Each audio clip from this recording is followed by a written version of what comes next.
Despite the pros and cons of social media dominating the fishing world, one fact remains consistent, and that is it has brought in a lot of new anglers into the sport of fishing and has generated a lot of passion and interest, especially in the past couple years. With that passion is many new companies rising up to the occasion to cover everyone's fishing needs, whether that be on the surf, on the river, or in this case, on the ice. One of those companies to rise up to the occasion is Frostbite Fishing, started by Alex Perrick from AP Bassing and Aaron Wiebe from Uncut Angling. They have been dominating the ice fishing industry the last few years, particularly due to their strong influence on social media. So today we're going to be covering Frostbite rods, some of the specs, the versatility, the pros and cons, everything in between. So I hope you guys enjoy the video. Now we're going to start off with the versatility aspect here. So when they first started, they had a decent amount of rods, pretty much enough to cover every type of fishing, and get it done.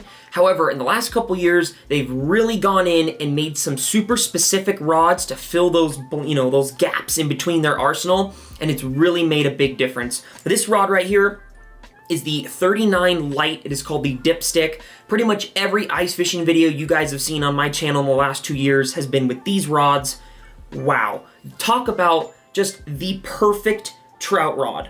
I like having that extra length for trout, but at the same time, it's nice to have that soft, moderate backbone. That way you're not shaking off fish. So that's just one of the rods they have in the selection. Two others they have here. This is the Deadbolt. This is a 39 medium heavy. This is what I caught my giant lake trout last year on. You guys have probably seen that video. And the newer rod that I got this year is the Dump Truck. This is the 39 heavy. And this one is an absolute tank. I mean, this thing is a beef stick. This is going to cover all my new lake trout needs. But yeah, they have everything from a 19-inch light for, looking right down under through the hole, everything to a 50-inch medium for run and gun situations. They've got a Mr. Big 43 heavy. They've got an extra heavy in there. They've got everything to like a 29-inch ultra light for your bluegill super light perch applications.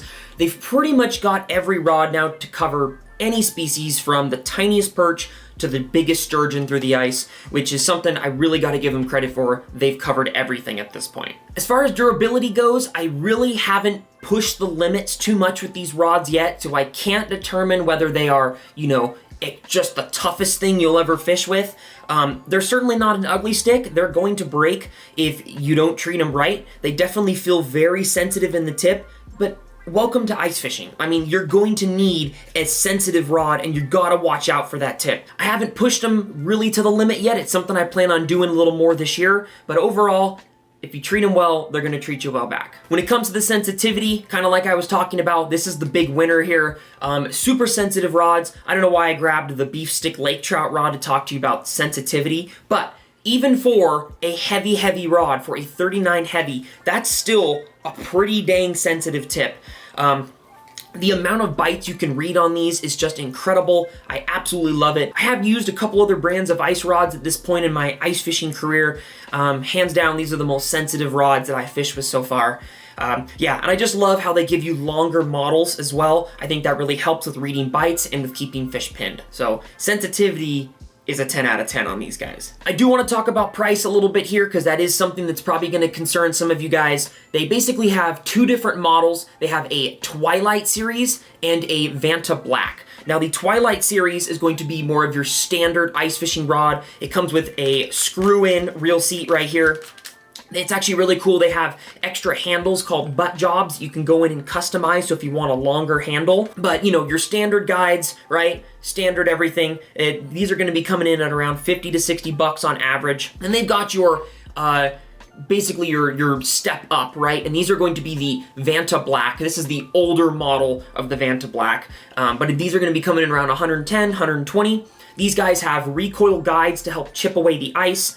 I think the blanks themselves feel just a little bit better, a little more sensitive, and they also, you have to tape the reel on the guide. They just come with a full cork handle.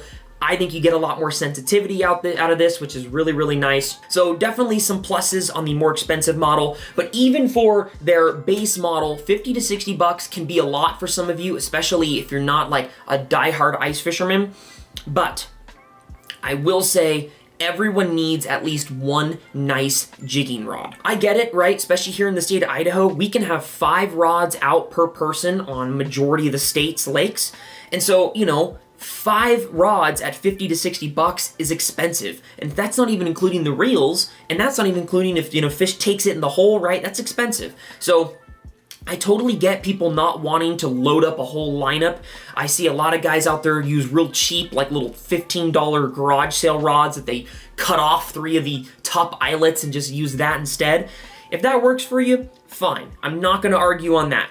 What I will argue, however, is the rod that you have in your hand, the rod that you're jigging with, not your rods up on jaw jackers or setting out around the ice, but the rod that you have jigging in your hand needs to be nice. You want to be able to feel those bites, to read where those fish are, how aggressive they're hitting, and more importantly, to keep them pinned. Those other rods are trash, and if you're going for little stock or trout, maybe it works.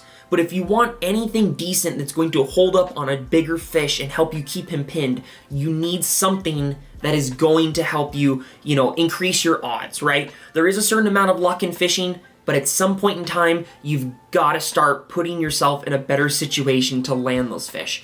And that's why I switched over to the Frostbite rods. They've just been incredible for me. I've noticed a difference in keeping big fish pinned. I just really haven't lost a lot of big fish in the last couple of years with these guys.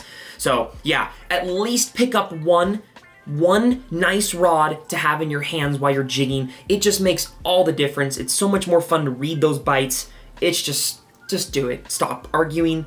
Just do it. This is an incredible rod for $50, $60. I've used other ice rods in that price range, and these definitely outfish them. Not to mention the other brand, you know, the other model, which is the $110. That one is incredible. It's like the Ferrari of ice fishing, right? So quality is incredible on these. And how customizable they are is one other benefit there. I don't know very many other rods that you can actually take that off and customize to get a longer or shorter handle depending on what fish you're targeting, which is really, really cool. If you guys enjoyed this video, you're gonna love these 2 up here. Hope you guys learned something from the video. If you guys think there's a rod and reel that I should review, let me know down in the comments below. Feel free to subscribe, and we'll see you guys next time on Humbug Videos.